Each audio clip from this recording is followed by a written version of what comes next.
বিসমিল্লাহির রহমানির রহিম। আমরা সুন্দরবনের বনবাস ইকো ভিলেজ রিসোর্ট, সেই রিসোর্ট থেকে বের হয়ে পড়লাম আবার ঢাকার উদ্দেশ্যে। আমরা সকাল 10টা থেকে 10:30টার মধ্যে পৌঁছেছিলাম, একজ্যাক্ট টাইমটা মনে নেই। আর রিসোর্টে যাওয়ার আগে 1-2 কিলোমিটার রাস্তা একটু বর্ষার কারণে মারাত্মক। রিসোর্টের অনেক আগে একটা স্কুল আছে, ওই স্কুল না 5 মিটার হাঁটার রাস্তা, ওই আগে একটা সাইক্লো সেন্টার প্লাস প্রাথমিক বিদ্যালয়, ওইটার মধ্যে বাইক রেখেছিলাম। এরকম সোলিং রাস্তা আছে 2-3 কিলোমিটার। এইটা একটু ডেঞ্জারাস। এখানে তো সোলিং রাস্তাটা অনেক সমান, কিছু কিছু জায়গা আছে মাঝখানে শুধু ইটগুলো আছে, সাইডে কিছু নাই, বাইক দাঁড়িয়ে থাকে না। আমাদের আসার পথে 2-1জনের বাইক পড়ে গিয়েছিল সহ, এখন আল্লাহ করে এই জায়গাটা পার হতে হলো। তবে এখন আমরা ভুল পথে একটু বেশি সামনে গিয়েছিলাম সকালে, এখন হয়তো সেই ভুলটা হবে না, যার কারণে হয়তো সোলিংটা কম পাবো। সকালে আমরা এই যে বাম দিকে অনেক দূর পর্যন্ত চলে গিয়েছিলাম ভুলবশত। ওদিক দিয়েও রাস্তা আছে, কিন্তু ওদিক দিয়ে পুরো রাস্তাটাই কাঁচা রাস্তা, যার কারণে সেখানে হাঁটাই যায় না, বাইক কীভাবে চালাবে। মনে ক্ষেতের মতো মনে হয় ধানের চারা লাগাই দিলে ধান হয়ে যাবে, এরকম অবস্থা। তো এখন আমরা আরেকটু আগে দিয়ে পরে পিছনে ফিরে এসে এলাকার লোকজন বললো এখান দিয়ে এসে ঢুকলাম। তবে এই রাস্তাটা ওইটার চেয়ে মোটামুটি ভালো, কিন্তু 100% ভালো বলা যাবে না। ইটের সোলিংগুলো সাধারণত এই যে ঘাসের স্যাঁতস্যাঁতে ভাব, মানে বর্ষাকালে স্যাঁতস্যাঁতে ভাব ঘাসগুলো থাকে, এখানে বাইক আসলে কোনো ব্রেক কাজ করে না। এখানে ব্রেক কাজ করে না, খুব সেফলি যেতে হয়, যে কোনো মুহূর্তেই ব্রেক স্লিপ করতে পারে। এখানে স্ট্রেট বাইক একটু মানে কাত হলে আর বাইক ধরে রাখা যাবে না, কারণ পায়ে তো দাঁড়াবে না। যার কারণে এই সমস্যাটা হয়। সকালেভাবে 2জনের বাইক পড়ে গিয়েছিল, এটা দেখে আমরা মোটামুটি ভয় পেয়েছিলাম আমাদের কি হবে। এই যে দেখেন বাইক এই রাস্তার মাঝখানে এরকম নিচু জায়গা, মানে মাঝখানে জায়গাটা নিচু, আমরা ইচ্ছা করলেও এটা এড়াই যেতে পারে, কারণ বামে নামলে বাইকের উপরে তোলানো সম্ভব হবে না।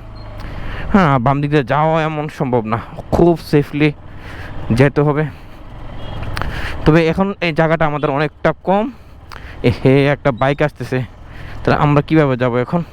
ওদেরকে একটু জায়গা দিই, বাম পথ দিয়ে আসি। বাইকে এদিক দিয়ে আসতে বলেন, ডান দিক দিয়ে চলে আসতে বলেন,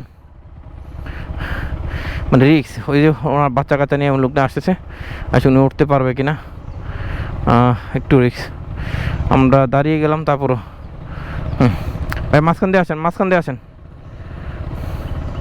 উঠে যান, আস্তে উঠে যান।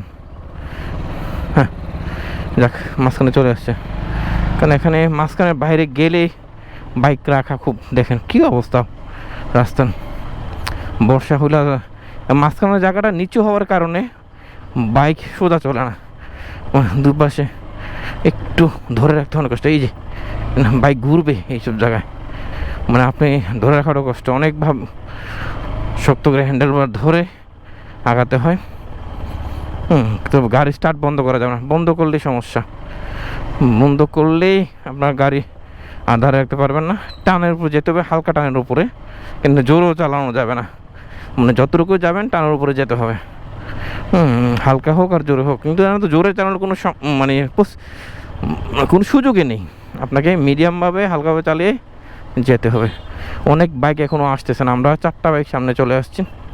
ওরা দেখলাম বের হলো, যাক আমরা যে সামনে একটু দাঁড়াবো। এই রাস্তার ওখানে এখানে দাঁড়ানোর মতো অবস্থা নেই, কোথাও যে দাঁড়ায় ওঠ করবো।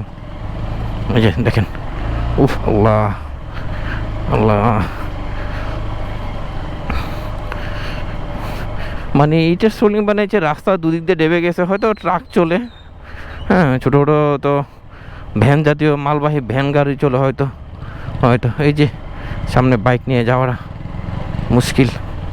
উফ আল্লাহ আল্লাহ, আসছে বাইক আসছে এখানে। উফ,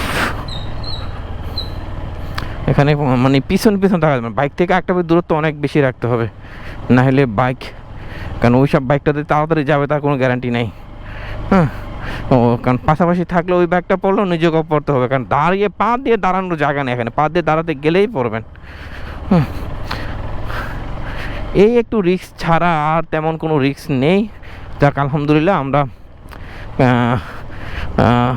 প্রায় শেষ করে ফেলছি সোলিং রাস্তা। তবে আমরা সকালে যে যত দূর পর্যন্ত কিন্তু ওই রাস্তাটা অনেক খারাপ ছিল। এখানে 1 কিলোমিটারের মতো জায়গা সোলিং পেলাম। দেখ আলহামদুলিল্লাহ আমরা 4টা বাইক খুব সুন্দরভাবে চলে আসলাম এখানে। ও